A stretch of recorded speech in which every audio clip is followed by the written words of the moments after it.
மக்களே, நானும் என் ஃப்ரெண்ட்ஸும் தடாக் போயிட்டு இருக்கிற போற வழியில பசிக்குதுன்னு சொல்லி ஹைவேல நிப்பாட்டின கடை தான் இந்த கடை. இந்த கடை பேரை கேட்காதீங்க, தெரியாது.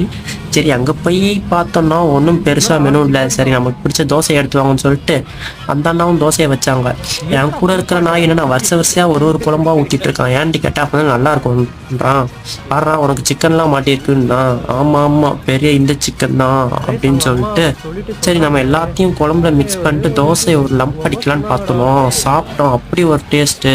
என்னடா இவனுங்க சம்மந்தமே இல்லாமல் நம்மளுக்கு ஃபஸ்ட்டு தோசை கொடுத்துருக்கான்னு பார்த்தா நம்மளாச்சும் டெஸ்ட் பண்ணியிருக்கானுங்க. நல்லா இருக்குன்னு சொன்னோன்னே இவனுங்க எல்லாம் ஒரு தட்டு வாங்கி திங்கிறானுங்க. எப்படிப்பட்ட நாய்களா இருக்கானுங்க. சர்ரா எப்படியோ போங்க, தின்னுட்டு போங்கன்னு சொல்லிட்டு இவங்களுக்கும் அப்படியே தோசையை வாங்கி கொடுத்தாச்சு.